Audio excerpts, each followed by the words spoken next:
So far in this section, we have only talked about the array methods in JavaScript. Now in this lecture, we are going to learn about some string methods. So in the last lecture, we learned about two array methods, slice and splice, which is used to extract elements from an original array. In the same way, if we want to extract some characters from a string value, we have substring method and we have substr method. Both substring method and substr method is used to extract a portion of a string value. So the substring method creates a new string by extracting a portion of existing string, and it does not modify the original string value. Let's try to understand this substring with an example. So here I have a string value called hello world, which I have assigned to this welcome variable. Now let's say from this string I want to extract a portion of string. So for that, on this string which we are storing in this welcome variable, we can call substring method. Okay, and if I hover over this substring method, it takes two parameters. The first parameter is the start index, from where we want to start extracting the characters, and the second parameter, it is an optional parameter, and this is also the index till where we want to extract the characters.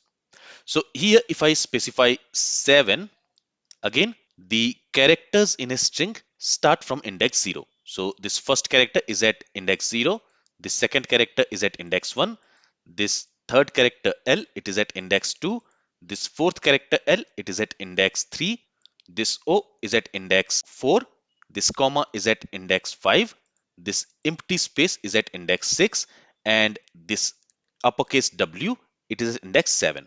So the extraction will start from here, and since we are not specifying any ind value, any ind index, from here it will extract everything. So from index 7, this substring, it is going to extract everything, and it is going to return a new string value.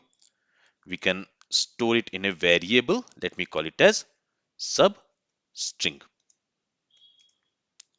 Okay, or maybe let me call it as sub uppercase string, so that there will be no confusion with this method name and the variable name. And now let me go ahead and let me log that substring variable. If I save the changes, you will see that world has been logged. So we started extracting from index 7. At index 7, this uppercase W is there, and since we have not specified any ind index, it has extracted everything. And the substring method, it does not modify the original array. So let's also go ahead and let's log the original string. So the substring method, it does not modify the original string. So let's log this original string also, which we are storing in this welcome variable. If I save the changes, you will see that the original string is still intact. What this substring method has done is it extracted a portion of characters from this original string, and it created a new string from that extracted portion, and it returned us that extracted string, and we are storing it in this substring variable. Now if we specify an end index here, for example, let's say from here we want to start extracting, and we want to extract till this letter L. So this is at 7th index, O is at 8th index, R is at 9th index, L is at 10th index, and D is at 11th index. So we want to extract till here, till L. So here we are going to specify the end index as 11, because we want to extract character at index 7, 8, 9, and 10. So the character at end index is not included in the result.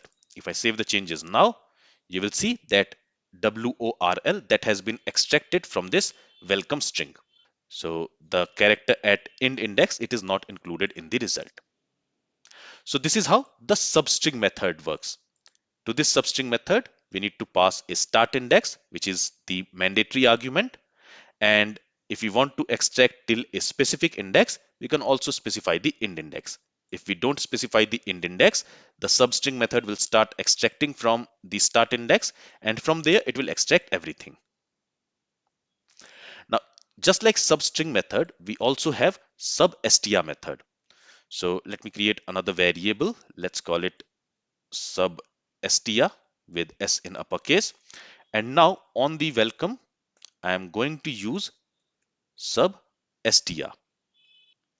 If I hover over this substr, you will see that this substr, it is deprecated. Okay, it is deprecated in the newer versions of JavaScript. But still, I want to show you how this substr works. So to this substr, if I hover over this substr, the first argument of this substr is the start index from where we want to start extracting.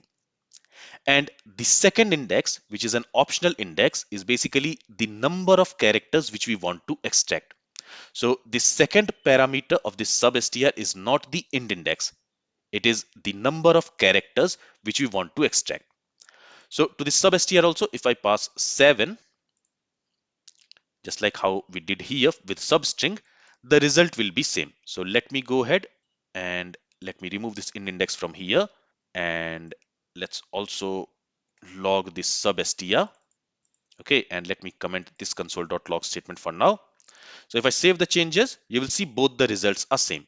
So when we are specifying the start index to the substr method, it is going to start extracting from that particular index.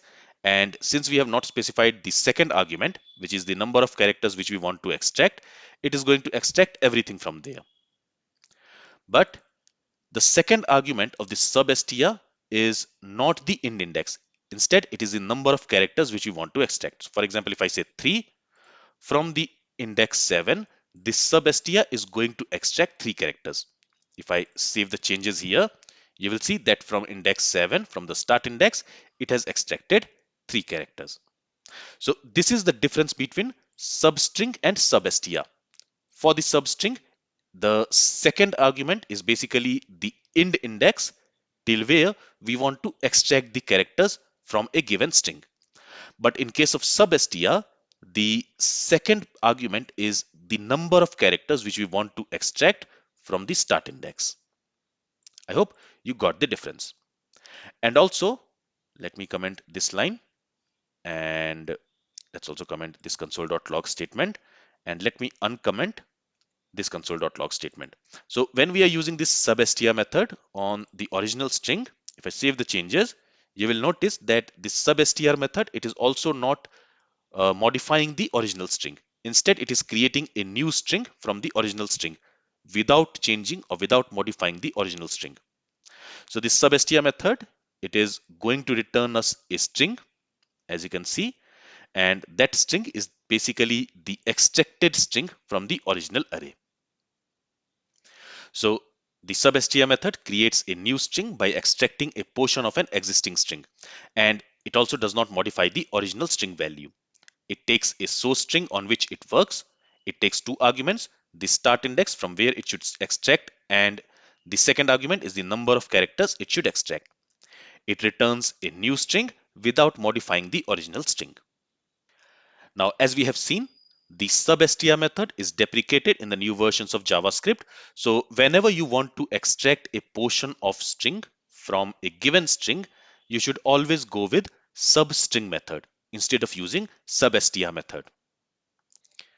So as we can see here, this substr method, it is deprecated. So if you want to extract a string from a given string, you should use substring method and not substr method, because substr method is deprecated. All right, so this is all I wanted to cover in this lecture. If you have any questions from this lecture, then feel free to ask it.